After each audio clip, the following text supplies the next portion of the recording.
নবীর মুখ থেকে শোনা ঝরা বাণী, কাজ কর্ম তার হাদিস ও জানি। পছন্দ ভালো লাগা প্রেম নির্ভুল, পছন্দ ভালো লাগা প্রেম নির্ভুল। মন সমর্থন হাদিসের ফুল, হাদিসের সেই ফুল বুকে নিয়ে যারা মাতিয়ে তুলেছে আজ পৃথিবীর পাড়া। গে যাই তাদের আজ হাজারো সানা। حدثنا حدثنا حدثنا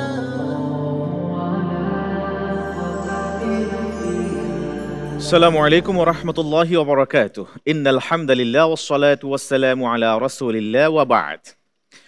মহান আল্লাহ সুবহানাহু ওয়া তাআলা মহাগ্রন্থ আল কোরআনকে নাজিল করেছেন মানব জাতির প্রভূত কল্যাণ ও হেদায়েতের জন্য।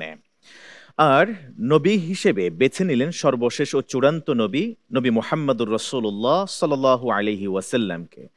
অন্য সব নবীকে বাদ দিয়ে কেন আল্লাহ সুবহানাহু ওয়া তাআলা এই কোরআনকে নাজিল করবার জন্য বেছে নিলেন সর্বশেষ ও চূড়ান্ত নবী সাল্লাল্লাহু আলাইহি ওয়াসাল্লামকে? এর জবাবে আল্লাহ নিজেই বলছেন, লিতুবাইয়িনা লিন-নাসি মা নুজ্জিলা ইলাইহিম। মানুষের জন্য যা নাজিল করা হয়েছে কোরআনকে, যাতে করে হে নবী আপনি বর্ণনা করে স্পষ্ট করে বুঝিয়ে দিতে পারেন। আর রাসূলুল্লাহ সাল্লাল্লাহু আলাইহি ওয়াসাল্লাম কোরআনের যেই ব্যাখ্যাই দিয়েছেন তা হচ্ছে সুন্নাহ বা হাদিস। ইলমে হাদিস বিষয়ক দেশের প্রথম Islamic mega reality show BRB নিবেদিত হাদ্দাসানা সিজন 2 আজকের এই অনিন্দ সুন্দর আয়োজনে প্রিয় দর্শক শ্রোতা, আমি হেদায়েতুল্লাহ স্বাগত জানাচ্ছি আপনাদের সবাইকে। অনুষ্ঠানের title sponsor BRB cable industries, powered by BRB hospitals limited, co sponsor MRS industries limited. সার্বিক আয়োজনে রয়েছে ওয়াবিহি ক্বালা হাদ্দাসানা। প্রিয় দর্শক শ্রোতা, গত পর্বের মধ্য দিয়ে শেষ হয়েছে প্রথম রাউন্ডের প্রতিযোগিতা। এক এক করে পাঁচটি গ্রুপ পারফর্ম করেছে আলোকিত ঝলমলে এই মঞ্চে।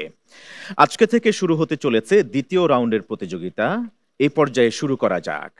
আলহামদুলিল্লাহ আলহামদুলিল্লাহ আলহামদুলিল্লাহ। সারা দেশ থেকে বাছাই করা 10 জন প্রতিভাকে বিভক্ত করা হয়েছিল প্রতিযোগিতার স্বার্থে পাঁচটি গ্রুপে।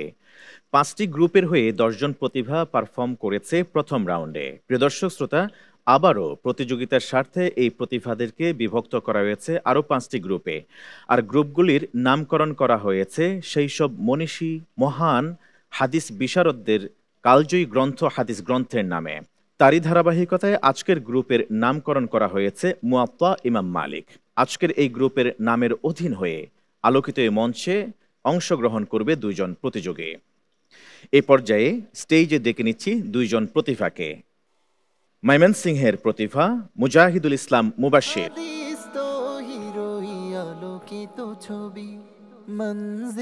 আসসালামু আলাইকুম ওয়া রাহমাতুল্লাহি ওয়া বারাকাতুহু। ওয়ালাইকুম আসসালাম ওয়া রাহমাতুল্লাহি ওয়া বারাকাতুহু। মুবাশশির ভালো আছেন? আলহামদুলিল্লাহ, আপনি ভালো আছেন? আলহামদুলিল্লাহ, আল্লাহ তাআলা ভালো রেখেছেন।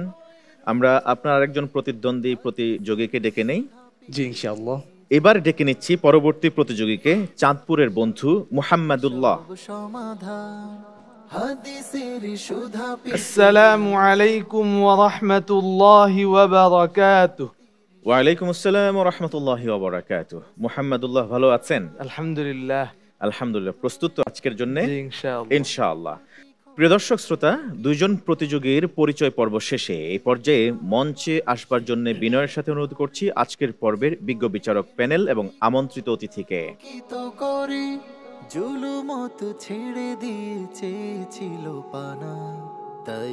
প্রিয় দর্শক, ইতোমধ্যে আজকের পর্বের বিজ্ঞ বিচারক প্যানেল এবং আমন্ত্রিত অতিথি আসন গ্রহণ করেছেন। এবার পরিচয় করিয়ে দিচ্ছি। ফদিলাতুল উস্তাজ শেখ শাহ মোহাম্মদ ওয়ালিউল্লাহ হাফিজাহুল্লাহ, অনারেবল চেয়ারম্যান, ওয়াবিহি ক্বালা হাদ্দাসানা। আসসালামু আলাইকুম ওয়া রাহমাতুল্লাহি ওয়া বারাকাতুহু। ওয়ালাইকুম আসসালাম ওয়া রাহমাতুল্লাহি ওয়া বারাকাতুহু। ফদিলাতুল উস্তাজ ডক্টর মাওলানা মুহিউদ্দিন আহমদ হাফিজাহুল্লাহ, অনারেবল প্রিন্সিপাল, মিসবাহুল উলুম কামিল মাদ্রাসা, ঢাকা। আসসালামু আলাইকুম ওয়া রাহমাতুল্লাহি ওয়া বারাকাতুহু। ওয়া আলাইকুম আসসালাম ওয়া রাহমাতুল্লাহি ওয়া বারাকাতুহু। ফজলতুল উস্তাজ শেখ মুহাদ্দিস মাহমুদুল হাসান হাফিজাহুল্লাহ, সিন্ডিকেট মেম্বার, ইসলামী আরবি বিশ্ববিদ্যালয়, ঢাকা। আসসালামু আলাইকুম ওয়া রাহমাতুল্লাহি ওয়া বারাকাতুহু। ওয়ালাইকুম আসসালাম ওয়া রাহমাতুল্লাহি ওয়া বারাকাতুহু। বিজ্ঞ বিচারক ত্রয় আপনাদের প্রত্যেককে সুস্বাগতম জানাচ্ছি। বিজ্ঞ বিচারক পরিচয় পর্ব শেষে এই পর্যায়ে পরিচয় করে দিচ্ছি আজকের পর্বের আমন্ত্রিত অতিথিকে। হাফিজ মাওলানা মুফতি মোহাম্মদ আতিকুল্লাহ, খতিব, সাহেবনগর জামে মসজিদ, ঢাকা। আসসালামু আলাইকুম ওয়া রাহমাতুল্লাহি ওয়া বারাকাতুহু। ওয়ালাইকুম আসসালাম ওয়া রাহমাতুল্লাহি ওয়া বারাকাতুহু। আপনাকে সুস্বাগতম জানাচ্ছি আয়োজনে। ধন্যবাদ। পরিচয় পর্ব শেষ, এবার প্রস্তুত ইলমে হাদিসের নববীর এই আঙ্গিনা। তো শুরু করা যাক আজকের পর্বের আনুষ্ঠানিকতা। শুরুতে রয়েছে প্রথম সেগমেন্টে হুজ্জিয়াতুল হাদিস বা হাদিসের মাধ্যমে দালিলিক প্রামাণিকতা সেগমেন্ট।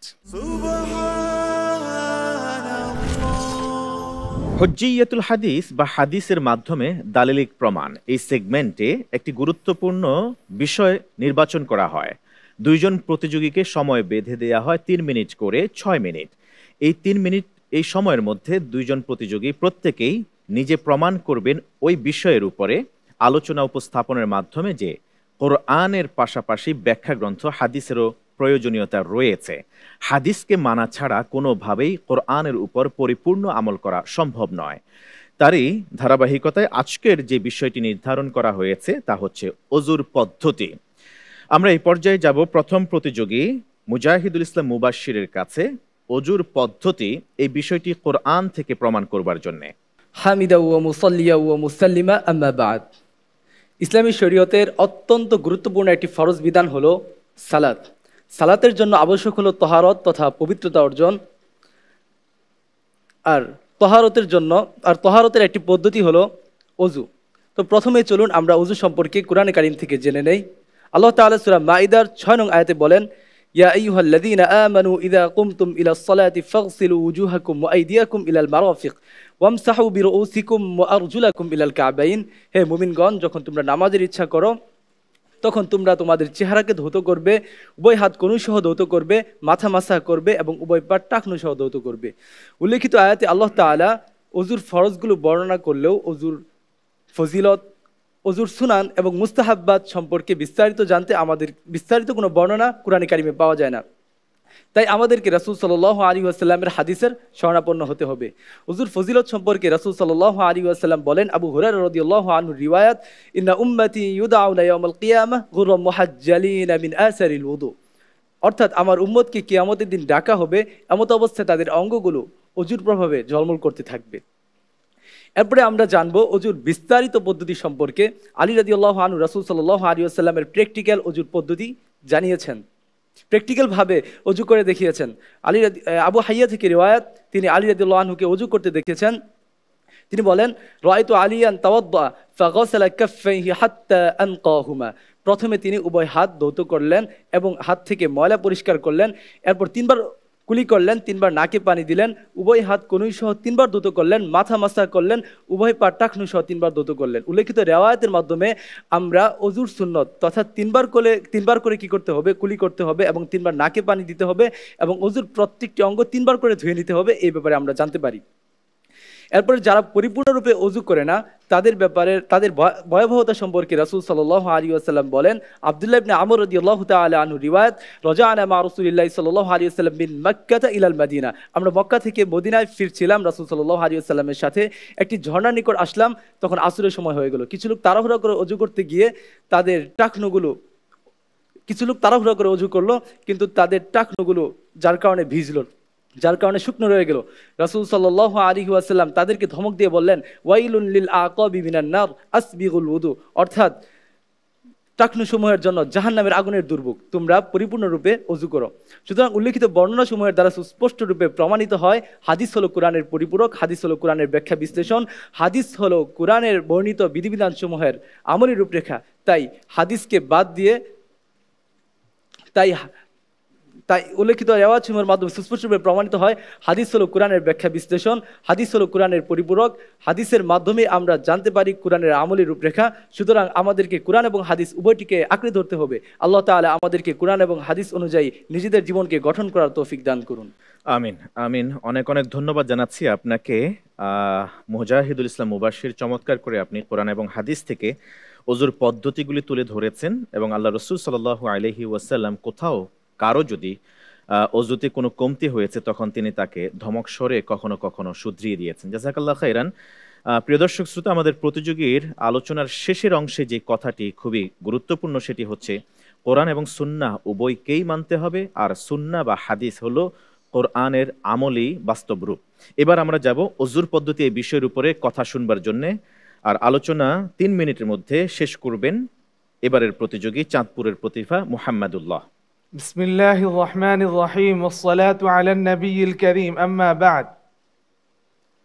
আল্লাহ তাআলা কুরআন কারীমে বলেন, ইয়া আইয়ুহাল্লাযীনা আমানু ইযা কুমতুম ইলাস সালাহ ফাগসিলু ওয়ুজুহাকুম ওয়া আইদিয়াকুম ইলাল মারাফিক ওয়ামসাহু বিরুউসিকুম ওয়া আরজুলাকুম ইলাল কা'বাইন। হে মুমিনগণ, তোমরা যখন নামাজের ইচ্ছা করবে তখন তোমরা তোমাদের চেহারা ধৌত করবে, হাত ধৌত করবে এবং মাথা মাসাহ করবে এবং পা ধৌত করবে। এই আয়াতের দ্বারা আমরা দেখতে পাই যেখানে আল্লাহ রাব্বুল আলামিন 3টা অঙ্গ ধোয়ার এবং 1টা অঙ্গ মাসাহ করার কথা বলেছেন, কিন্তু এগুলা তো শুধুমাত্র ওযুর মূল বিষয়গুলো। এছাড়াও ওযুর মধ্যে এমন কিছু বিষয় আছে যেগুলো নাকি কোরআন দ্বারা সরাসরি প্রমাণিত হয় না। এগুলোর জন্য আমাদের অবশ্যই হাদিসের কাছে যেতে হবে। হাদিসের মধ্যে রাসূলুল্লাহ সাল্লাল্লাহু আলাইহি ওয়াসাল্লাম এছাড়া আরও কিছু বিষয় তুলে ধরেছেন যেগুলো নাকি সাহাবায়ে কেরাম বিভিন্ন সময় তাবেঈদেরকে প্র্যাকটিক্যালি শিক্ষা দিয়েছেন। যেমন হযরত উসমান রাদিয়াল্লাহু তাআলা আনহু riwayat-এর মধ্যে আছে, তিনি তাবেঈদের এক জামাতের সামনে তিনি ওযু প্র্যাকটিক্যালি করে দেখিয়েছেন। বিস্তারিত অর্থাৎ 3বার চেহারা ধৌত, 3বার কুলি করা, 3বার নাকে পানি দেওয়া, 3বার চেহারা ধৌত করা এবং 3বার হাত ধৌত করা এবং মাথা মাসাহ করা এবং পা ধৌত করা। তো এখানে বিস্তারিতভাবে আল্লাহ রাসূল সাল্লাল্লাহু আলাইহি ওয়াসাল্লামের ওযু করার পদ্ধতিটা হযরত উসমান রাদিয়াল্লাহু তাআলা আনহু তুলে ধরেছেন। এরপরে তিনি বলেছেন, রাআইতু রাসূলুল্লাহি সাল্লাল্লাহু আলাইহি ওয়াসাল্লাম তাওয়াজ্জা কাউযুই হাযা ওয়া ক্বালা মান তাওয়াজ্জা নাহওয়া উযুই হাযা থুম্মা সাল্লা ফাহুয়া কাফফারাতুহু মিনান নার। এই হাদিসের দ্বারা রাসূলুল্লাহ সাল্লাল্লাহু আলাইহি ওয়াসাল্লাম হযরত উসমান রাদিয়াল্লাহু তাআলা আনহু পরিপূর্ণভাবে রাসূলুল্লাহ সাল্লাল্লাহু আলাইহি ওয়াসাল্লামের ওযুর বিবরণটা তুলে ধরেছেন। এখন যদি আমরা হাদিস যদি না মানি, শুধুমাত্র কোরআন থেকে প্রত্যেকটা জিনিস বের করতে চাই, তাহলে আমাদের ওযুটা পরিপূর্ণভাবে ওযু হবে না।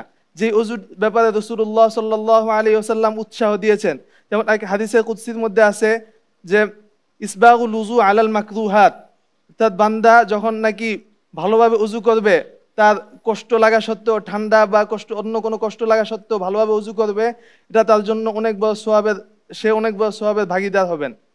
তো এটা দ্বারা আমরা এটাই দেখতে পাই যে হাদিস দ্বারা যখন নাকি আমরা উযুটা করব, তখন এর মাধ্যমে পরিপূর্ণভাবে সওয়াবের অধিকারী হতে পারবো।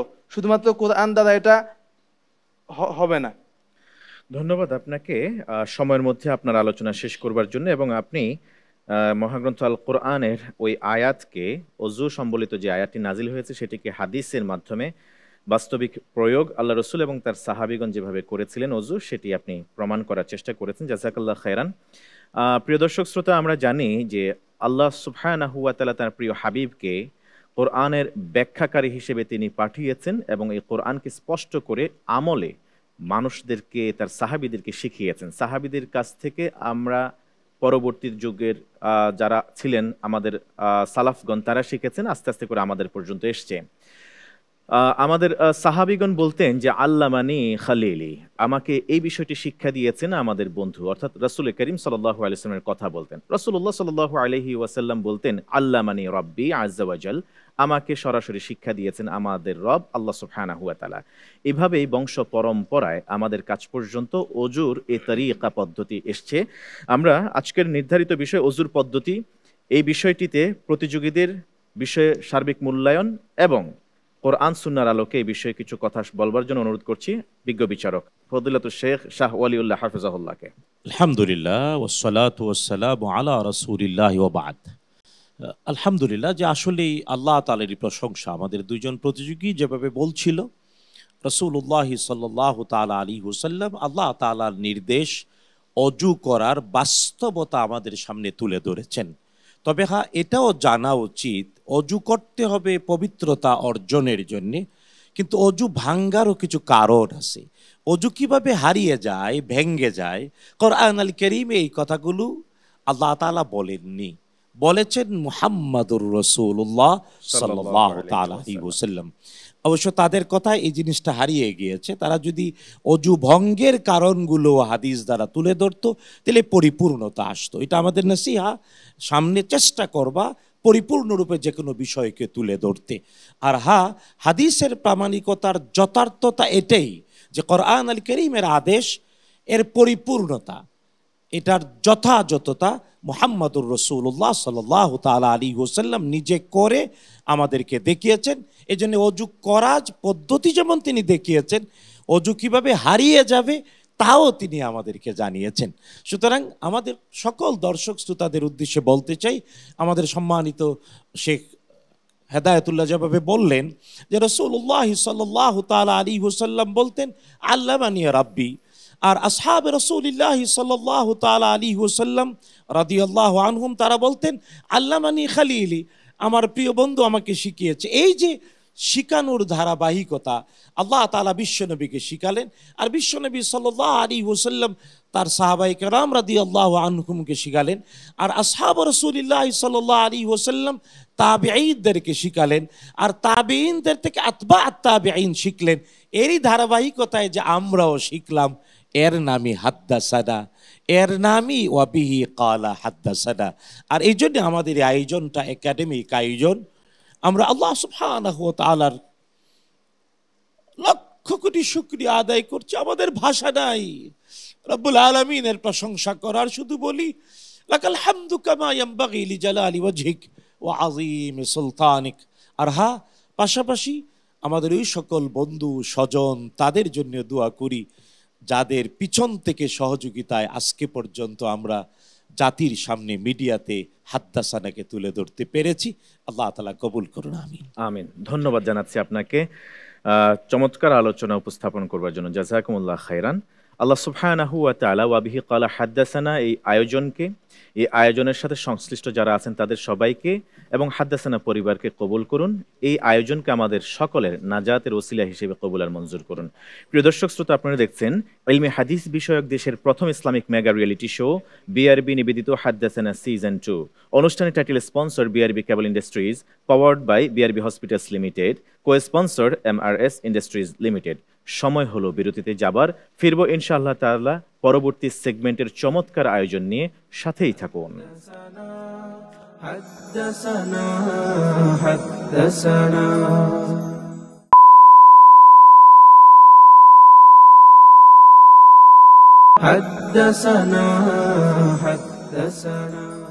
আসসালামু আলাইকুম ওয়া রাহমাতুল্লাহি ওয়া বারাকাতুহু। স্বাগত আরও একবারের মতো প্রিয় দর্শক শ্রোতা, আপনারা দেখছেন ইলমে হাদিস বিষয়ক দেশের প্রথম Islamic mega reality show BRB নিবেদিত হাদ্দাসানা সিজন 2।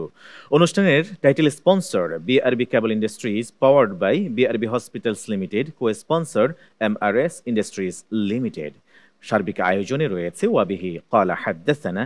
ফিরে এলাম প্রিয় দর্শক শ্রোতা প্রথম সেগমেন্টের পর এবারের দ্বিতীয় সেগমেন্টে পদার্পণ করবার আগে এই পর্যায়ে আজকের দুইজন প্রতিযোগী যে গ্রুপের হয়ে অংশ নিয়েছে এই সুন্দর আয়োজনে, সেই গ্রুপের নাম মুয়াত্তা ইমাম মালিক। এই পর্যায়ে আমরা মহান ইমাম মালিক রহমতুল্লাহি আলাইহির কালজয়ী গ্রন্থ, হাদিস গ্রন্থ, যে গ্রন্থটিকে বলা হয় বিশুদ্ধতম হাদিসের গ্রন্থ, মুয়াত্তা সম্পর্কে সম্যক ধারণা নেওয়ার চেষ্টা করব ডকুমেন্টারির মাধ্যমে। চলুন দেখে নেওয়া যাক। মুয়াত্তা ইমাম মালিক ইসলামের প্রথম সুসংহত হাদিস গ্রন্থ। ইসলামী জ্ঞান চর্চার ইতিহাসে এমন কিছু গ্রন্থ রয়েছে যা যুগ যুগ ধরে মুসলিম উম্মার পথ প্রদর্শক হিসেবে কাজ করেছে। আজ আমরা আলোচনা করব এমন এক অসাধারণ গ্রন্থ সম্পর্কে যা ইসলামের ইতিহাসে প্রথম সংকলিত হাদিস গ্রন্থ হিসেবে পরিচিত। এটি হলো মুয়াত্তা ইমাম মালিক। ইমাম মালিক ইবনে আনাস রাহমাতুল্লাহি আলাইহি, যিনি মদিনায় জন্মগ্রহণ করেন, 40 বছরেরও বেশি সময় ধরে এই কিতাবটি রচনায় কাজ করেছেন। তিনি এই কিতাবটি রচনা শুরু করেন হিজরি 2য় শতাব্দীর প্রথম দিকে। তখন ইসলামের স্বর্ণযুগ চলছিল। তবে সেই সময় বিভিন্ন মতবিরোধ এবং ভ্রান্তি দেখা দেওয়ায় ইমাম মালিক রাহমাতুল্লাহি আলাইহি চেয়েছিলেন নবীজি সাল্লাল্লাহু আলাইহি ওয়াসাল্লামের বিশুদ্ধ হাদিস ও সাহাবাদের ফিকহি মতামত সংরক্ষণ করতে। মুয়াত্তা শব্দের অর্থ হলো সহজ পথ। এটি এমন একটি গ্রন্থ যা ইসলামী আইন এবং হাদিস উভয়ের জন্য সুগম পথ তৈরি করে। ইমাম মালিক রহমতুল্লাহি আলাইহি তার সময়ের সবচেয়ে নির্ভরযোগ্য মুহাদ্দিস ও ফকিহদের সঙ্গে পরামর্শ করে হাদিস সংগ্রহ করতেন। তিনি এই গ্রন্থে মাত্র সেই সব হাদিস অন্তর্ভুক্ত করেছেন যেগুলোর সনদ সম্পূর্ণ নির্ভুল এবং সহিহ ছিল। ইমাম মালিক রহমতুল্লাহি আলাইহি বলেন, আমি এই কিতাবটি সংকলনের আগে মদিনার 70 জন শ্রেষ্ঠ আলেমের মতামত নিয়েছি, যা তারা মেনে নিয়েছিলেন, শুধু সেটাই আমি অন্তর্ভুক্ত করেছি এই গ্রন্থে। ইমাম মালিক রহমতুল্লাহি আলাইহি তার সংকলনে 3 ধরনের উপাদান ব্যবহার করেছেন। প্রথমত নবীজি মুহাম্মদুর রাসূলুল্লাহ সাল্লাল্লাহু আলাইহি ওয়াসাল্লামের হাদিস, দ্বিতীয়ত সাহাবীদের ফতোয়া এবং তৃতীয়ত তাবিঈ আলেমগণের মতামত। তিনি দুর্বল সনদযুক্ত হাদিস কিংবা সন্দেহজনক কোনো মতামত গ্রহণ করেননি। তার এই সতর্কতা তাকে হাদিস সংকলনে অদ্বিতীয় হিসেবে পরিচিত করেছে। মুয়াত্তা গ্রন্থটি হাদিস ও ফিকহের সংমিশ্রণ। এর বৈশিষ্ট্যগুলো হলো নবীজি মুহাম্মদুর রাসূলুল্লাহ সাল্লাল্লাহু আলাইহি ওয়াসাল্লামের সহিহ হাদিস, সাহাবা ও তাবিঈদের ফিকহি মতামতের সংরক্ষণ, ইসলামী আইন ও সামাজিক দিক নির্দেশনা। এর সূচিপত্রে বিষয়ে বিষয়ে অধ্যায় সুবিন্যস্ত। মুয়াত্তার প্রতিটি অধ্যায় একটি নির্দিষ্ট বিষয়ে কেন্দ্রীভূত। এর কিছু প্রধান অধ্যায় হল তহারাত বা পবিত্রতা, ইবাদতের জন্য আত্মা ও শরীরের পরিচ্ছন্নতার বিধান, সালাত বা নামাজ, নামাজের শর্তাবলী এবং নিয়মাবলী, যাকাত, সিয়াম ও হজ, ইসলামের মূল স্তম্ভগুলো সম্পর্কে বিশদ বিবরণ, মুআমালাত বা আর্থিক লেনদেন, ব্যবসা বাণিজ্য ও সামাজিক চুক্তির নীতিমালা, ইসলামী শাস্তি বিধান বা হুদুদ, অপরাধ ও শাস্তি সম্পর্কে দিক নির্দেশনা। মুয়াত্তার উপর বিভিন্ন ব্যাখ্যা গ্রন্থ রচিত হয়েছে। এর মধ্যে উল্লেখযোগ্য হল আত-তাহমিদ ওয়াল ইস্তিযকার, ইমাম ইবনু আব্দুল বার রাহমাতুল্লাহি আলাইহি কর্তৃক রচিত এই গ্রন্থটি। মুয়াত্তা ইমাম মুহাম্মদ আশ-শাইবানী রাহমাতুল্লাহি আলাইহি এই গ্রন্থটি অন্যভাবে সংকলন করেছেন। মুয়াত্তা কেবল একটি হাদিস গ্রন্থই নয়, এটি ইসলামী ফিকহেরও একটি বিশাল ভান্ডার। এটি পরবর্তী প্রজন্মের আলেমদের জন্য গবেষণার ভিত্তি হিসেবে কাজ করেছে। ইমাম শাফিঈ রাহমাতুল্লাহি আলাইহি বলেছেন, আল্লাহর কিতাবের পর সবচেয়ে নির্ভরযোগ্য গ্রন্থ হল মুয়াত্তা ইমাম মালিক। ইমাম মালিক রাহমাতুল্লাহি আলাইহির এই কিতাব নিয়ে বড় বড় ইমামগণ ভূয়সী প্রশংসা করেছেন। যেমন ইমাম শাফিঈ রাহমাতুল্লাহি আলাইহি, তিনি বলেন, আল্লাহর কিতাবের পর সবচেয়ে নির্ভরযোগ্য গ্রন্থ মুয়াত্তা ইমাম মালিক। ইমাম আহমদ রাহমাতুল্লাহি আলাইহি বলেন, মুয়াত্তা একটি অনন্য গ্রন্থ যা জ্ঞানের শৃঙ্খলাকে সুদৃঢ় করেছে। ইমাম ইবনু তাইমিয়া রাহমাতুল্লাহি আলাইহি বলেন, মুয়াত্তা এমন একটি সংকলন যা নবীজি মুহাম্মদুর রাসূলুল্লাহ সাল্লাল্লাহু আলাইহি ওয়াসাল্লামের আমল এবং মদিনার আমলকে একত্রিত করেছে। মুয়াত্তা ইমাম মালিক ইসলামের ইতিহাসে একটি মাইল ফলক। এর শিক্ষাগুলো আজও আমাদের জন্য প্রাসঙ্গিক। এটি কেবলমাত্র একটি গ্রন্থই নয়, বরং জীবনের প্রতিটি ক্ষেত্রে দিক নির্দেশনা দেয়া হাদিসের এক সুন্দর সমাহার। আল্লাহ সুবহানাহু ওয়া তাআলা মহান এই ইমাম মালিক রহমতুল্লাহি আলাইহিকে জান্নাতুল ফিরদাউস দান করুন এবং আমাদের এই মহান কিতাব থেকে উপকৃত হবার তৌফিক দান করুন। আমিন। আলহামদুলিল্লাহ, আমরা ইতোমধ্যে পরিচিত হয়েছে মুয়াত্তা ইমাম মালিকের সাথে। কতক মনীষী তো এমনও বলেছেন, আল্লাহর কোরআনের পরে বিশুদ্ধতম গ্রন্থ হচ্ছে মুয়াত্তা ইমাম মালিক। আল্লাহ সুবহানাহু ওয়া তাআলা হাদিসের এই বিশাল সাগর সমুদ্র থেকে জ্ঞান অর্জন করার আমাদের তৌফিক দান করুন এবং মহান ইমামকে জান্নাতুল ফিরদাউস নসিব করুন। প্রিয় দর্শক শ্রোতা, এই ডকুমেন্টারি থেকে অনুষ্ঠানের শেষে আপনাদের জন্য থাকছে সহজ একটি প্রশ্ন। সঠিক উত্তর দিয়ে জিতে নিতে পারেন সবুজপত্র পাবলিকেশনসের পক্ষ থেকে আকর্ষণীয় গিফট হ্যাম্পার। প্রশ্নটি জানতে থাকতে হবে আমাদের সাথে আজকের পর্বের শেষ পর্যন্ত। প্রিয় দর্শক শ্রোতা, এই পর্যায়ে আমরা চলে যাচ্ছি দ্বিতীয় সেগমেন্টে, হিফজুল হাদিস।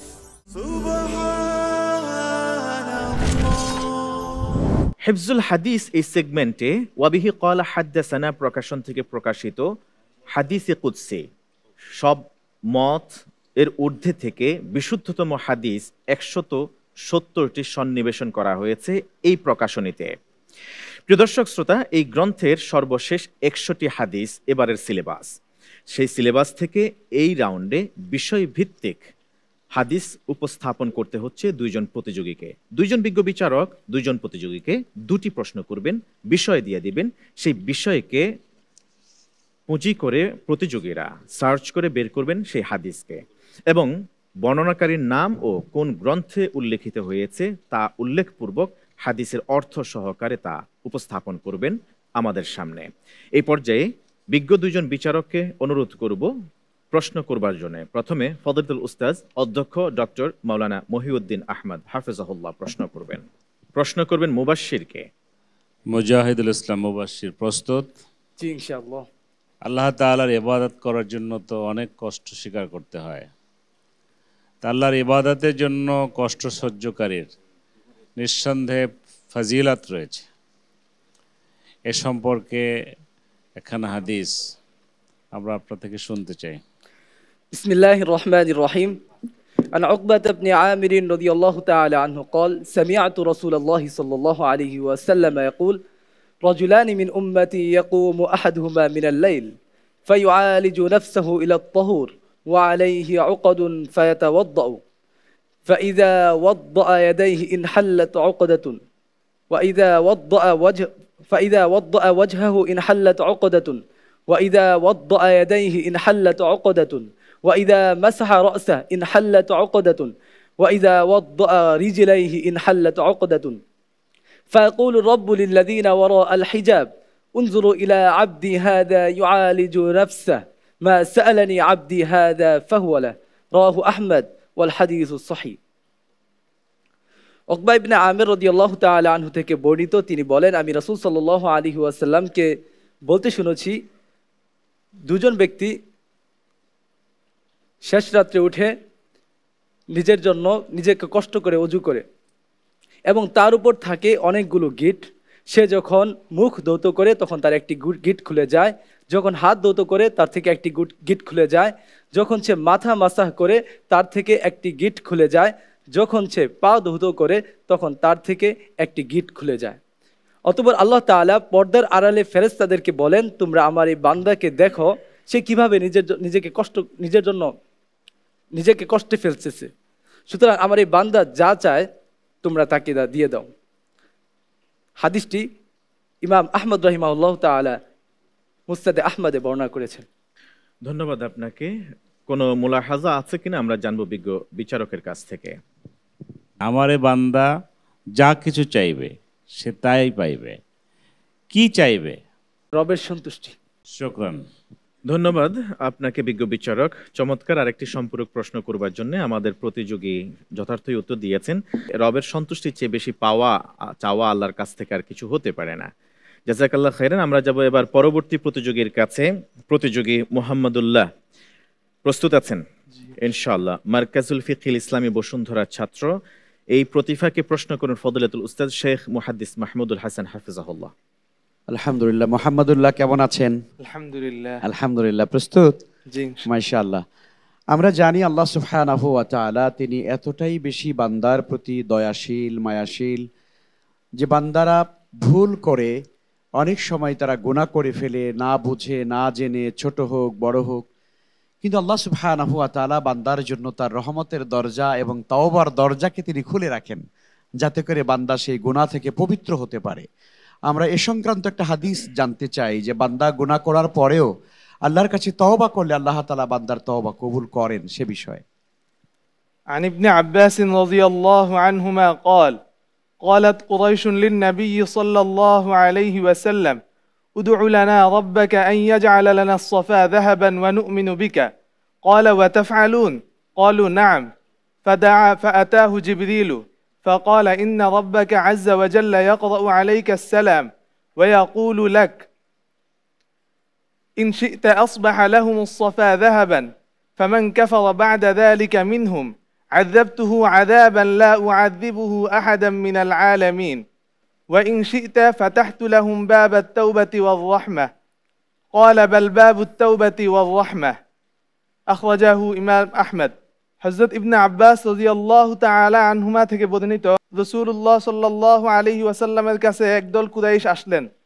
এসে বলল যে আপনি আমাদের জন্য এই দোয়া করুন আল্লাহর কাছে যে তিনি যেন আমাদের জন্য সাফা পাহাড়টাকে স্বর্ণ বানিয়ে দেন।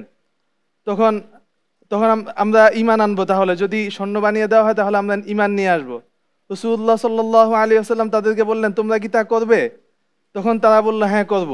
তখন আল্লাহ রাসূল সাল্লাল্লাহু আলাইহি ওয়াসাল্লাম তারা যে আবেদন নিয়ে আসলো সেভাবেই দোয়া করলেন। এমত অবস্থায় জিবরাইল আমিন উপস্থিত হলেন, যে আল্লাহ তাআলার পক্ষ থেকে সালাম নিয়ে উপস্থিত হলেন। জিবরাইল আলাইহিস সালাম বললেন, আল্লাহ তাআলা আমার মাধ্যমে আপনার কাছে এই খবর পাঠিয়েছেন যে যদি আপনি চান তাহলে আল্লাহ তাআলা তাদের জন্য এই সাফা পাহাড়টাকে স্বর্ণে রূপান্তরিত করে দিবেন। কিন্তু এটা স্মরণ রাখতে হবে, যদি তারা এরপরে যদি ঈমান না আনে তাহলে তাদেরকে আমি এমন শাস্তি দিব যে শাস্তি আমি দুনিয়াতে আর কাউকে দেইনি। আর যদি আপনি যদি চান তাহলে আল্লাহ তাআলা তাদের জন্য রহমতের দরজা খুলে দিবেন। তখন আল্লাহ রাসূল সাল্লাল্লাহু আলাইহি ওয়াসাল্লাম বললেন, হ্যাঁ আমি চাই যে আল্লাহ তাআলা তাদের জন্য রহমতের দরজা খুলে দিক। ধন্যবাদ আপনাকে। আমরা শুনলাম, বাংলায় যদি আপনি বলে দিতেন, যদিও আরবি ভাষায় বলেছেন, এই হাদিসটি কোন গ্রন্থে উদ্ধৃত হয়েছে? এই হাদিসটি ইমাম আহমদ রাহমাতুল্লাহ আলাইহি তার মুসনাদ গ্রন্থে উল্লেখ করেছে। ধন্যবাদ আপনাকে। আমরা যাব বিজ্ঞ বিচারকের কাছে মন্তব্যের জন্য। মাশাআল্লাহ, সুন্দর আমরা একটা হাদিস শুনলাম। তার মানে এই হাদিস থেকে বোঝা গেল যে দুনিয়ার সম্পদের পাহাড়ের চাইতেও আল্লাহ তাআলার কাছে বান্দার জন্য তার রহমতের মূল্য এবং মর্যাদা অনেক বেশি। আপনার কাছে একটি সম্পূরক প্রশ্ন আমাদের জানতে চাওয়া, সেটি হলো কিয়ামতের ময়দানে কোনো মানুষ কি আসলে তার ইবাদতের বড়াই করে, অনেক নামাজ, অনেক রোজা, অনেক সাদাকা, এটার উপরে ভিত্তি করে কি সে জান্নাতে যেতে পারবে? জি না। তাহলে সে কিসের উপরে ভরসা করে সে জান্নাতে যেতে পারবে? একমাত্র অর্থাৎ আল্লাহর রহমত এর উপরে ভিত্তি করেই আল্লাহ তাআলা তাকে ক্ষমা করবেন এবং সেই রহমতের মাধ্যমেই তিনি আল্লাহর জান্নাতে যাবেন। অনেক শুকরিয়া, জাযাকাল্লাহ খাইর। ধন্যবাদ আপনাকে বিজ্ঞ বিচারক। সম্পূরক প্রশ্নটি অনেক চমৎকার হয়েছে। আশা করি আমাদের দর্শকগণ এখান থেকে মেসেজ নেবেন। আর আপনাকে ধন্যবাদ জানাচ্ছি প্রতিযোগী মোহাম্মদুল্লাহ, চমৎকার করে হাদিস উপস্থাপন করবার জন্য। জাযাকুমুল্লাহ খায়রান। প্রিয় দর্শক শ্রোতা, এগিয়ে চলেছে ইলমে হাদিস বিষয়ক দেশের প্রথম Islamic mega reality show BRB নিবেদিত হাদ্দাসানা সিজন 2। অনুষ্ঠানের title sponsor BRB cable industries, powered by BRB hospitals limited, co sponsor MRS industries limited. ফিরবো ইনশাআল্লাহ তাআলা পরবর্তী সেগমেন্টের চমৎকার আরো বেশ কিছু আয়োজন নিয়ে। প্রিয় চ্যানেলের সাথেই থাকুন।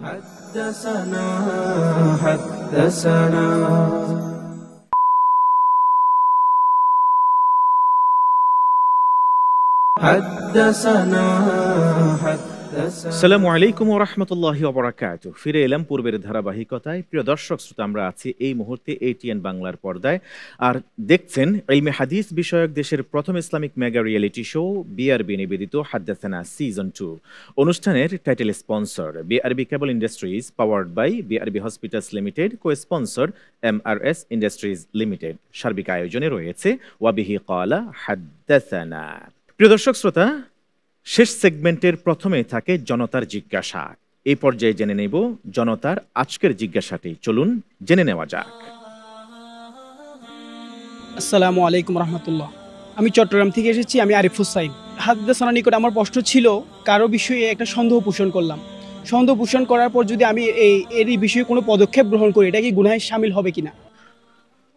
শুনলাম চমৎকার একটি প্রশ্ন জনতার জিজ্ঞাসার এই সেগমেন্ট থেকে। জনতার জিজ্ঞাসা হচ্ছে, কেউ যদি কোনো অপরাধ করে থাকেন, সেটি প্রমাণিত হওয়ার আগে সন্দেহমূলকভাবে তার বিরুদ্ধে কোনো স্টেপস নেয়া, এটা শরিয়া কতটুকু অ্যালাউ করে? এই বিষয়ে জবাব দিবেন ফজলাতুল উস্তাদ শেখ শাহ মোহাম্মদ ওয়ালিউল্লাহ হাফেজাহুল্লাহ। ব্যাপারটি খুবই ভয়ানক, কারণ যিনি অন্যায় করেন, পাপ করেন, অপরাধ করেন, তিনটি সেক্টরের যে কোনো একটার সাথে তা জড়িত হবে। হয় আল্লাহ তাআলার হক নষ্ট করেছে, আল্লাহর হক। 2 নাম্বার, হয়তোবা তার পিতামাতা যাদের দ্বারা পৃথিবীতে জন্ম নিয়েছি তাদের হক নষ্ট করেছে, অথবা কোনো মানুষের হক নষ্ট করেছে। জানা উচিত, যদি কেউ আল্লাহ সুবহানাহু ওয়া তাআলার হক নষ্ট করে, তাহলে সে আল্লাহ তাআলার কাছে যখন আত্মা থেকে তওবা করে, আল্লাহ সব ক্ষমা করে দেবেন ওয়াদা করেছেন, এমনকি কৃত পাপকে নেকিতে পরিবর্তন করে দেবেন। কোরআনের কারীমের অনেকগুলো আয়াত, রাসূলুল্লাহ সাল্লাল্লাহু আলাইহি ওয়াসাল্লামের অনেকগুলো হাদিস দ্বারা তা প্রমাণিত। কিন্তু যদি কেউ তার মা বাবার সাথে অপরাধ করে থাকে, তাহলে অবশ্যই মা বাবার কাছ থেকে ক্ষমা নিতেই হবে, নিতেই হবে, নিতেই হবে। আর মা বাবা যদি ক্ষমা না করেন, আল্লাহ তাআলা ক্ষমা করবেন না। আর হ্যাঁ, তৃতীয়, মানুষের অধিকার যদি কেউ নষ্ট করে থাকে, তাহলে অবশ্যই মানুষের কাছ থেকে ক্ষমা নিতে হবে, কারণ আল্লাহ তাআলা মানুষের অধিকার ক্ষমা করবেন না যদি না আল্লাহ তাআলাকে ব্যক্তি তার কৃত পাপের অপরাধ ক্ষমার জন্যে ওয়াকিল হিসেবে আবেদন না করে। আমি আবারও বলছি, মা বাবা এবং মানুষের অধিকার যদি কেউ নষ্ট করে থাকে আর ক্ষমা নিতে পারছে না, তাইলে আল্লাহ তাআলাকে সে ওয়াকিল হিসেবে প্রার্থনা করবে, রব্বুল আলামিন তুমি মাধ্যম হয়ে আমার এই পাপ থেকে মুক্ত করে দাও। আর এই জন্য সাদাকা করবে, তওবা করবে, দান করবে, আর তাদের উত্তরাধিকারী যারা তাদের কাছ থেকে ক্ষমা চাইবে। এখন আপনার মূল জায়গায় ফিরে আসি, প্রশ্ন হাদ্দাসানার কাছে যে যদি কেউ কোনো অপরাধ করে তাহলে তার বিরুদ্ধে কোনো ব্যবস্থা গ্রহণ। হ্যাঁ, জানা উচিত ব্যক্তিকৃত অপরাধের জন্যে অবশ্যই অভিযুক্ত হতে পারে, অভিযোগ আনা যাবে, তবে প্রমাণ এবং দলিলের ভিত্তিতে। আর কখনো কখনো ব্যক্তি আখিরাতের আযাব থেকে নিজেকে রক্ষার জন্যে নিজেও নিজের বিরুদ্ধে সাক্ষী দিতে পারে। বিখ্যাত সেই ঘটনা, মদিনায় একজন মহিলা ব্যভিচার করেছিলেন, কেউ দেখেনি, কেউ তার বিরুদ্ধে অভিযোগ দায়ের করেনি, কিন্তু আখিরাতের শাস্তি থেকে মুক্তির জন্য নিজেই গিয়ে মুহাম্মদুর রাসূলুল্লাহ সাল্লাল্লাহু তাআলা আলাইহি ওয়াসাল্লামকে বলেন, ইয়া রাসূলুল্লাহ সাল্লাল্লাহু আলাইহি ওয়াসাল্লাম, আমি সেই হতভাগিনী ব্যভিচার করেছি, আমাকে শাস্তি দেন। বিশ্বনবী সাল্লাল্লাহু তাআলা আলাইহি ওয়াসাল্লাম বলেন, ব্যভিচার দ্বারা কি তুমি গর্ভবতী হয়েছো? তিনি বলেন হ্যাঁ। রাসূলুল্লাহ সাল্লাল্লাহু আলাইহি ওয়াসাল্লাম বলেন, চলে যাও, তুমি অপরাধ করেছো, গর্ভের সন্তান তো শাস্তি পেতে পারে না। মহিলা বাচ্চা প্রসব হওয়ার পরে আসলেন, রাসূলুল্লাহ সাল্লাল্লাহু তাআলা আলাইহি ওয়াসাল্লাম তার বিরুদ্ধে কোনো, আমাদের বর্তমান প্রচলিত বাস্তবতায় বললে থানার কোনো তদন্ত কর্মকর্তা লাগিয়ে দেননি, বরং সে নিজেই আবার সন্তান প্রসবের পরে এসে বলল, আমার বাচ্চা প্রসব হয়েছে, আমাকে শাস্তি দিন। রাসূলুল্লাহ সাল্লাল্লাহু তাআলা আলাইহি ওয়াসাল্লাম বললেন, চলে যাও, বাচ্চার অধিকার আছে 2 বছর পর্যন্ত তোমার দুধ পান করা। 2 বছর পূর্ণ হলো, বাচ্চা দুধ খাওয়া শেষ, মহিলা নিয়ে এলেন বাচ্চার হাতে শক্ত রুটির টুকরো, বলেন, ইয়া রাসূলুল্লাহ সাল্লাল্লাহু আলাইহি ওয়াসাল্লাম, দেখুন আমার বাচ্চাটা শক্ত রুটি খেতে পারে। রাসূলুল্লাহ সাল্লাল্লাহু তাআলা আলাইহি ওয়াসাল্লাম তখন বাচ্চার দায়িত্ব একজনকে দিয়ে বললেন, বিবাহিতা বেবিচারিণী নারী, তার শাস্তি কোমর পর্যন্ত মাটিতে গেড়ে পাথর মেরে হত্যা করা। নিয়ে যাওয়া হলো, সাহাবায়ে কেরাম পাথর মারছেন, আবু হুরায়রা রাদিয়াল্লাহু তাআলা, তিনিও রাসূলুল্লাহ সাল্লাল্লাহু আলাইহি ওয়াসাল্লামের আসহাবে সুফফার অংশ, সাহাবী, তিনি ওই পাথর আঘাত খেয়ে মহিলার গায়ের রক্ত ছিটে এসে আবু হুরায়রা রাদিয়াল্লাহু তাআলা গায়ে পড়ল। তিনি মহিলাকে গালি দিলেন। বিশ্বনবী সাল্লাল্লাহু তাআলা আলাইহি ওয়াসাল্লাম, আবু হুরায়রা গালি দিও না। 2টি বর্ণনা, একটি বর্ণনা এই মহিলার তওবা এতটা কবুল হয়েছে, যদি এখানে উপস্থিত সবার কাছে বন্টন করে দেয়া হয়, সবার নাজাতের জন্য যথেষ্ট হয়ে যাবে। অন্য বর্ণনায় মদিনার সবার জন্য এই মহিলার তওবা বন্টন করে দিলে যথেষ্ট হয়ে যায়। তার মানে কখনো কখনো ব্যক্তি আখিরাতের শাস্তি থেকে মুক্তির জন্য নিজেও নিজের বিরুদ্ধে কৃত পাপের শাস্তি দাবি করতে পারে। তবে হ্যাঁ, সর্বোপরি আল্লাহ সুবহানাহু ওয়া তাআলা, তার নাম সত্তার, সত্তারুল উয়ুব। হ্যাঁ, আল্লাহ তাআলা অনেক কিছুই ঢেকে রাখেন। তাই যদি কেউ এমন অপরাধ করে, আল্লাহর হক সে গোপনে তওবা করবে, আর মানুষ অথবা মা বাবার হক নষ্ট করলে তাদের কাছ থেকে ক্ষমা নেবে এবং গোপনে গোপনে তওবা করবে। যদি না অভিযোগ দায়ের না হয়, তবে অভিযোগ দায়ের হতে হবে অবশ্যই দলিল এবং প্রমাণের ভিত্তিতে। সন্দেহ করে কাউকে অপরাধী বলা যাবে না, যাবে না, যাবে না, কারণ এতে হয় অপবাদ হবে আর না হয় গীবত হবে, 2টাই নিষিদ্ধ। আল্লাহ তাআলা বুঝার তৌফিক। ধন্যবাদ আপনাকে সম্মানিত আলোচক, চমৎকার করে আপনি এই প্রশ্নের জবাব দিয়েছেন, জাযাকুমুল্লাহ খাইরান। প্রিয় দর্শক শ্রোতা, যিনি প্রশ্ন করেছেন তিনি অবশ্যই জবাব পেয়েছেন, আলহামদুলিল্লাহ। ধারণা প্রসূত কারো বিরুদ্ধে কোনো পরোয়ানা জারি করা অথবা তাকে কোনো অপরাধী হিসেবে অভিযুক্ত করে, এটা মোটেই কাম্য নয়। আল্লাহ সুবহানাহু ওয়া তাআলা আমাদের বুঝে আমল করার তৌফিক দান করুন। প্রিয় দর্শক শ্রোতা, এই পর্যায়ে চলে যাচ্ছে আমাদের সর্বশেষ সেগমেন্ট, প্রশ্নোত্তরে ইলমুল হাদিস। প্রশ্নোত্তরে ইলমুল হাদিস এই সেগমেন্টে ওয়াবিহি ক্বালা হাদ্দাসানা প্রকাশন থেকে প্রকাশিত বাকি 3টি গ্রন্থ, প্রশ্নোত্তরে মিশকাতুল মাসাবিহ, ইলমে হাদিসের বাতিঘর, হাদিস পরিচিতি সংরক্ষণ ও সংকলন, এই 3টি গ্রন্থ থেকে 2 জন প্রতিযোগীকে 5টি করে 10টি প্রশ্ন করা হবে, আর প্রতিটি প্রশ্নের জন্য দেয়া হবে আধা মিনিট করে সময়। এই পর্যায়ে শুরু করা যাক। প্রথমে আমরা যাব মুজাহিদুল ইসলাম মুবাশশিরের কাছে। প্রস্তুত? জি ইনশাআল্লাহ। মুজাহিদুল ইসলাম মুবাশশির জামিয়া রাহমানিয়া আজিজিয়া মুহাম্মদপুর ঢাকার ছাত্র। আমরা প্রশ্ন করব শুরুতেই মুজাহিদুল ইসলাম মুবাশশিরকে। প্রশ্ন করা হোক। প্রথম প্রশ্ন, ওয়া যাকাতু আমরুন মাকতুউন বিহি ফিশ শারঈ ইয়াস্তাগনি আন তাকাল্লুফিল ইহতিজাজি লাহু, এই উক্তিটি কার? বলতে পারবেন? জি। অপশন নেব না? লাগবে না? কার এটি? ইবনে হাজার আসকালানি। নিশ্চিত? জি ইনশাআল্লাহ। ডাবল মাইনাস যদি ভুল হয়। রাজি? জি। দেখি অপশন দেখি। ইমাম নববী রহমতুল্লাহি আলাই, বদরুদ্দিন আইনি রহমতুল্লাহি আলাই, ইবনু হাজার আল আসকালানি রহমতুল্লাহি আলাই ও ইমাম নাসাফি রহমতুল্লাহি আলাই। আপনার উত্তর ছিল ইবনু হাজার আল আসকালানি রহমতুল্লাহি আলাই, রাইট? জি। আপনার এই উত্তরটি সঠিক হয়েছে, আলহামদুলিল্লাহ। আপনার জন্য দ্বিতীয় প্রশ্ন, কারো কাছে 17টি উট থাকলে তার যাকাত কি হবে? অপশন লাগবে? জি না। কয়টি? 3টি বকরি। 3টি বকরি। জি। অপশনস, অপশন ক 3টি বকরি, খ 4টি, গ 1টি বিনতে লাবুন, ঘ 1টি বিনতে মাখাজ। অপশন ক লক করে দেয়া হোক, অপশন ক। এবং প্রতিযোগী অপশনের আগেই বলেছে 3টি বকরি। আপনার এই উত্তরটি সঠিক হয়েছে, আলহামদুলিল্লাহ। আপনার জন্য তৃতীয় প্রশ্ন, আমি আব্দুল্লাহ ইবনু আব্বাস রাদিয়াল্লাহু তাআলা আনহুর কাছে বসে হাদিস লিখতাম, লিখতে লিখতে যখন পৃষ্ঠা ভরে যেত তখন আমি আমার স্যান্ডেল নিয়ে তাতে লিখতাম, লিখতে লিখতে তাও ভরে যেত, এই উক্তিটি কার? অপশন লাগবে? জি না। সাঈদ ইবনে জুবাইর রাদিয়াল্লাহু আনহু। নিশ্চিত? জি রাহিমাহুল্লাহ। জি। সাঈদ ইবনে জুবাইর জি রাহমাতুল্লাহি আলাই। আচ্ছা দেখি আমরা মিলিয়ে নেই। অপশন ক সাঈদ ইবনে জুবাইর রাহমাতুল্লাহি আলাই, খ আব্দুল্লাহ ইবনে মুহাম্মদ ইবনে আকিল রাহমাতুল্লাহি আলাই, গ হাসান আল বসরি রাহমাতুল্লাহি আলাই, ঘ আব্দুল্লাহ ইবনে মুবারক রাহমাতুল্লাহি আলাই। ঘটনাটি কি যেন?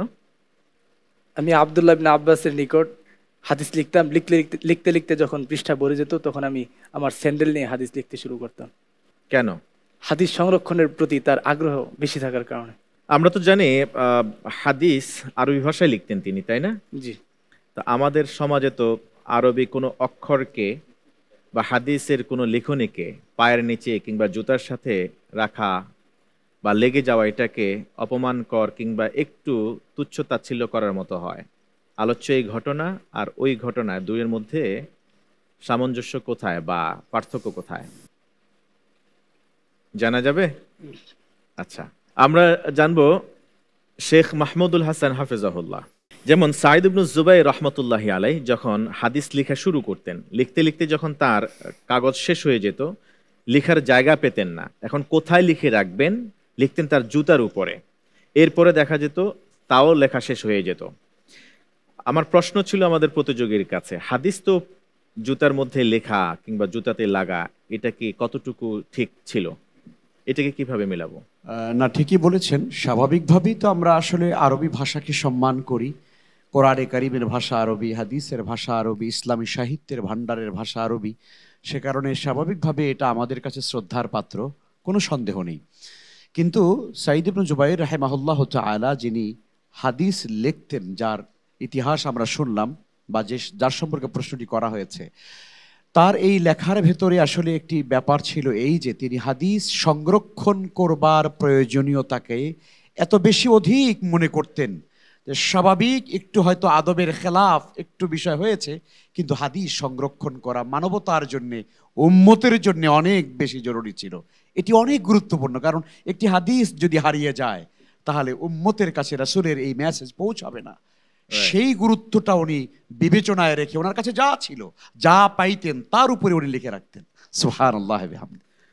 তবে একটা বিষয় এটাও জেনে রাখা উচিত যে যে জুতায় হাদিস লিখতেন তার পায়ে লাগাতেন না, ওই জুতা আর পায়ে লাগাতেন না। বরং এটাও জানা উচিত আরবের অভ্যাস এখনো, কারণ আমি দেখেছি বেশ কিছু সম্মানিত মানুষকে তারা তাদের শিক্ষকের জুতা হাতে নিয়ে বগলের ভিতরে রেখে ঢুকেন, কারণ আরবদের এটা একটা অভ্যাস।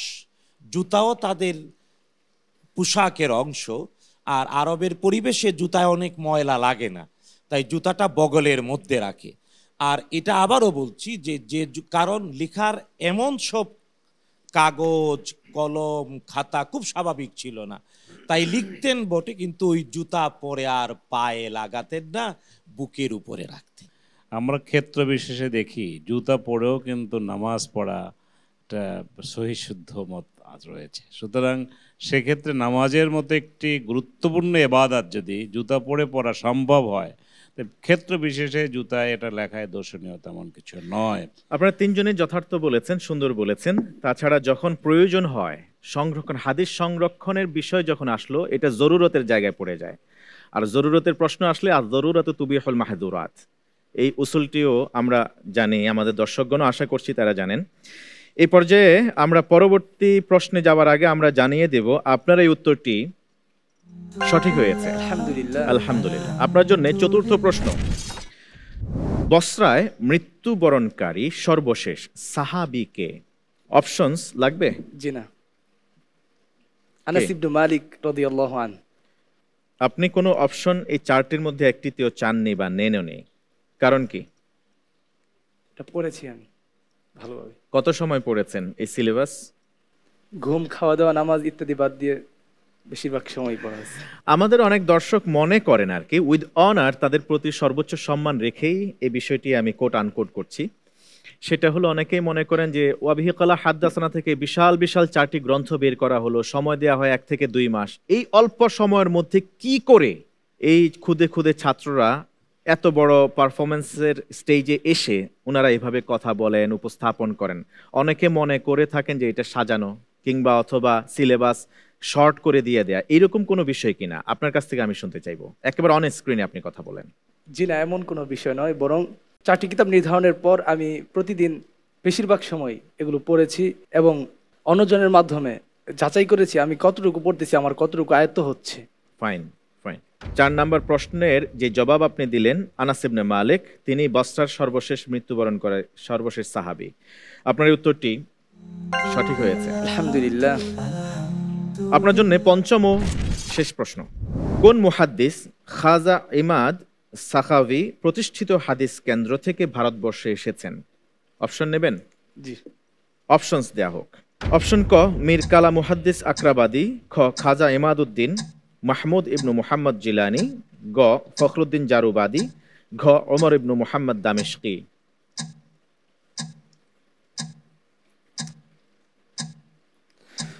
উত্তর হিসেবে বেছে নিচ্ছি অপশন ঘ, উমর ইবনু মুহাম্মদ দামেশকি।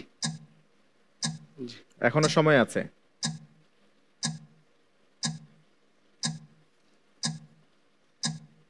Times up. আপনার লক করা অপশন ঘ দেওয়া উত্তর ওমর ইবনে মুহাম্মদ দামেশকি, এই উত্তরটি সঠিক হয়েছে। আলহামদুলিল্লাহ। Well done. 5টি প্রশ্নের মধ্যে 4টির অপশন ছাড়াই সঠিক উত্তর দিয়েছেন, 1টির অপশন নিয়েও তাও সঠিক উত্তর দিয়েছেন। আলহামদুলিল্লাহ। জাযাকুমুল্লাহ খাইরান। প্রিয় দর্শক শ্রোতা, এগিয়ে চলেছে সেরা প্রতিভাকে বাছাই করে আপনাদের সামনে উপস্থাপনের বা পরিচয় করে দেওয়ার জন্য আয়োজিত ইলমে হাদিস চর্চার অনুষ্ঠান, প্রথম mega Islamic reality show BRB নিবেদিত হাদ্দাসানা সিজন 2। আমরা আছি এখন শেষ সেগমেন্টে, প্রশ্নোত্তরে ইলমুল হাদিস। যাব এবার দ্বিতীয় প্রতিযোগী চাঁদপুরের প্রতিভা মুহাম্মদুল্লাহর কাছে। প্রস্তুত আপনি? জি ইনশাআল্লাহ। প্রতি প্রশ্নের জন্য আধা মিনিট করে সময়, কেমন? ওকে, প্রশ্ন শুরু করা যাক। আপনার জন্য প্রথম প্রশ্ন, কোন সাহাবী মারা যাওয়ার পর রাসূলুল্লাহ সাল্লাল্লাহু আলাইহি ওয়াসাল্লাম তাকে দেখতে গিয়ে চুম্বন করেছিলেন? অপশনস: ক উসমান ইবনে মাযউন, খ হামজা ইবনে আব্দুল মুত্তালিব, গ সাদ ইবনে মুআজ, ঘ উপরের কেউই নয়, রাসূল সাল্লাল্লাহু আলাইহি ওয়াসাল্লাম কোনো মৃত ব্যক্তিকে চুম্বন করেননি। আলহামদুলিল্লাহ, আমি উত্তর হিসাবে বেছে নিচ্ছি ক, অর্থাৎ উসমান বিন মাযউন রাদিয়াল্লাহু তাআলা আনহু। সময় আছে, চেঞ্জ করবেন? জি না। ফাইনাল? জি। লক করে দেওয়া হোক অপশন ক, উসমান ইবনে মাযউন রাদিয়াল্লাহু আনহু। আপনার এই উত্তরটি সঠিক হয়েছে, আলহামদুলিল্লাহ। আপনার জন্য দ্বিতীয় প্রশ্ন, কারো কাছে 179টি উট থাকলে তার যাকাত কি হবে? অপশনস: ক 3টি হিক্কা, খ 2টি হিক্কা ও 2টি বিনতে লাবুন, গ 1টি হিক্কা ও 3টি বিনতে লাবুন, ঘ 2টি হিক্কা ও 2টি বিনতে মাখাজ।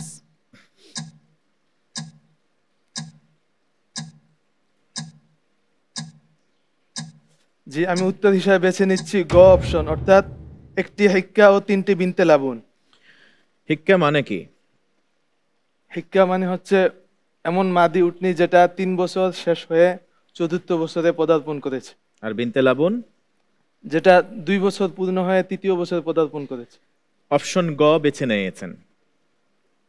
আপনার এই উত্তরটি সঠিক হয়েছে, আলহামদুলিল্লাহ। তৃতীয় প্রশ্ন করা হোক। আস-সহিফাতুস সাদিকা থেকে ইমাম তিরমিজি কয়টি হাদিস তার হাদিস গ্রন্থে বর্ণনা করেছেন? অপশন লাগবে? জি না। কয়টি?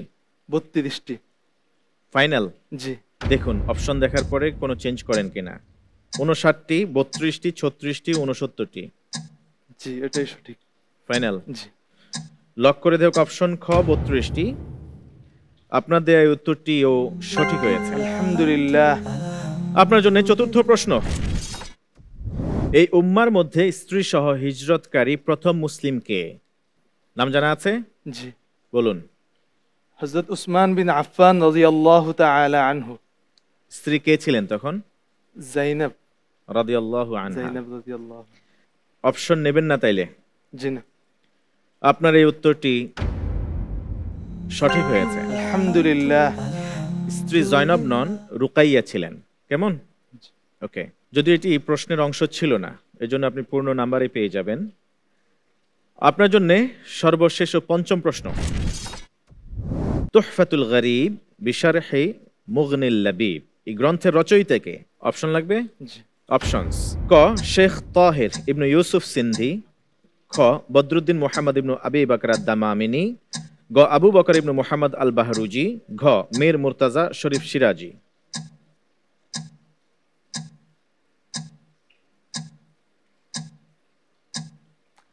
আলহামদুলিল্লাহ, আমি উত্তর হিসাবে বেছে নিচ্ছি খ, অর্থাৎ বদরুদ্দিন মুহাম্মদ ইবনে আবু বকর আদ-দামামিনী। চেঞ্জ করবেন? জি না। লক করে দেওয়া হোক অপশন খ বদরুদ্দিন মুহাম্মদ ইবনে আবু বকর আদ-দামামিনী।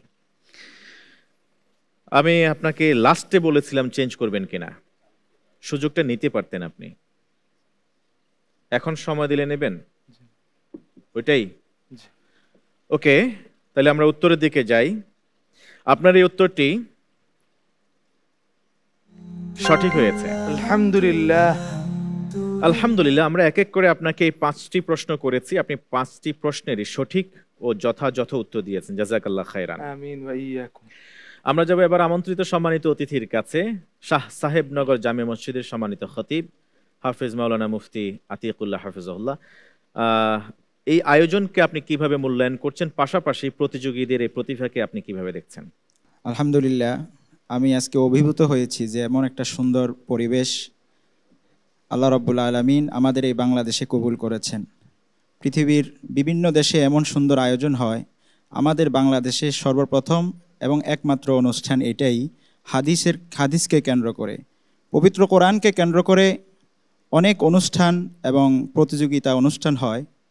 হাদিসকে কেন্দ্র করে যে একমাত্র অনুষ্ঠান, এই আমরা এখানে আজকে বসতে পেরেছি, এই জন্যে আল্লাহ রাব্বুল আলামিনের কাছে শুকরিয়া জ্ঞাপন করি এবং আপনাদের সকলের আমি আল্লাহ রাব্বুল আলামিনের কাছে হায়াতে তৈয়বা কামনা করি। এখানে একটা বিষয় হচ্ছে, আল্লাহ রাব্বুল আলামিন পবিত্র কোরআনকে তিনি নিজেই হেফাজত করবেন বলেছেন, ইন্না নাহনু নাজ্জালনা যিকরা ওয়া ইন্না লাহু লাহাফিজুন। কিন্তু পবিত্র কোরআনকে যেভাবে আল্লাহ রাব্বুল আলামিন হেফাজত করবেন, হাদিসকে হেফাজত করার দায়িত্ব কে নেবে? হাদিসকে হেফাজত করার দায়িত্ব এই উম্মতে মুহাম্মাদের। তো সুতরাং হাদিসকে আমরা যদি কোরআনের মতো করে হেফাজত না করতে পারি, এক সময় হয়তো এই হাদিস আল্লাহ রাব্বুল আলামিন অবশ্যই হারিয়ে যেতে দিবেন না, কিন্তু আমাদের মধ্যে যেন এটা কিয়ামত পর্যন্ত জীবিত থাকে। আর এই জীবিত রাখার জন্য যে প্রয়াস এই হাদ্দাসানা নিয়েছে, এটাকে অবশ্যই সাধুবাদ জানাতে হয়। বিশ্বনবী সাল্লাল্লাহু আলাইহি সাল্লাম এমন একজন মহামানব, যার কথা এবং যার সুন্নাহ কোনো মানুষ যদি অনুসরণ করে, সেই দুনিয়াতে মুক্তি লাভ করে এবং আখিরাতে নাজাত প্রাপ্ত হয়। তার মুখনিসৃত বাণী এবং পবিত্র বাণীগুলো আমরা যদি অনুসরণ করতে পারি, এই অনুসরণের মাধ্যমে আমরা দুনিয়া এবং আখিরাতে নাজাত এবং মুক্তি লাভ করতে পারবো। আর এই নাজাত আর মুক্তির যে বার্তাগুলো আমরা এই হাদ্দাসানার মাধ্যমে মানুষের কাছে পৌঁছে দিতে পারছি, এটাই হচ্ছে আমাদের জীবনে সবচেয়ে বড় পাওয়া এবং আমাদের পুরো বাংলাদেশের বাংলা ভাষী মানুষদের জন্য এটা বড় একটা প্রাপ্তি। আল্লাহ রাব্বুল আলামিন এই অনুষ্ঠানকে কবুল করুন এবং কিয়ামত পর্যন্ত যেন এই অনুষ্ঠানকে আল্লাহ রাব্বুল আলামিন জীবিত রাখেন, এই জন্য আল্লাহ রাব্বুল আলামিনের কাছে কামনা করি। আসসালামু আলাইকুম ওয়া রাহমাতুল্লাহ। ধন্যবাদ জানাচ্ছি আপনাকে, চমৎকার করে মূল্যায়ন করেছেন এই আয়োজনকে, জাযাকুমুল্লাহ খায়রান। আর ধন্যবাদ আপনাকেও মোহাম্মদুল্লাহ, চমৎকার করে প্রশ্নগুলোর উত্তর দিয়েছেন। আপনাকেও ধন্যবাদ জানাচ্ছি মুজাহিদুল ইসলাম মুবাশশির, আপনি দীর্ঘ সময় পড়াশোনা করেছেন, প্রস্তুতি নিয়েছেন, জাযাকাল্লাহ খায়রান। এবং বিজ্ঞ বিচারকরা আপনাদেরকেও ধন্যবাদ জানাচ্ছি আমাদের সহযোগিতা করবার জন্য। প্রিয় দর্শক শ্রোতা, আজকের আয়োজন শেষ করার আগে এই পর্যায়ে জানিয়ে দিচ্ছি আজকের পর্বের দর্শকদের জন্য প্রশ্নটি। মুয়াত্তা ইমাম মালিক রহমতুল্লাহি আলাইহি রচনা করতে ইমাম মালিকের কত বছর সময় লেগেছিল? যদি সঠিক উত্তর জানা থাকে প্রিয় দর্শক, ওয়াবিহি ক্বালা হাদ্দাসানার ফেসবুক কিংবা ইউটিউবের এই ভিডিওটি যেখানে চলছে সেখানে কমেন্ট বক্সে গিয়ে এই প্রশ্নের উত্তরটি লিখে দিন। সঠিক উত্তরদাতার মাঝে লটারি করা হবে, বিজয়ী নাম ঘোষণা করা হবে ইনশাআল্লাহ তাআলা, এবং রয়েছে ওয়াবিহি ক্বালা হাদ্দাসানার পক্ষ থেকে সেই বিজয়ী প্রতিভার জন্য, দর্শকের জন্য আকর্ষণীয় গিফট হ্যাম্পার। দেখছিলেন ইলমে হাদিস বিষয়ক দেশের প্রথম Islamic mega reality show BRB নিবেদিত হাদ্দাসানা সিজন 2। অনুষ্ঠানের title sponsor BRB cable industries, powered by BRB hospitals limited, co sponsor MRS industries limited. আজ এই পর্যন্তই, ইনশাআল্লাহ দেখা হবে পরবর্তী পর্বে। ততক্ষণ পর্যন্ত কোরআন ও সুন্নাহর সাথেই থাকুন। হাদা মা ইনদি ওয়াল ইলমু ইনদাল্লাহ আলাইহি তাওয়াক্কালতু আলাইহি উনীব। ওয়াসসালামু আলাইকুম ওয়া রাহমাতুল্লাহি ওয়া বারাকাতুহু। حدثنا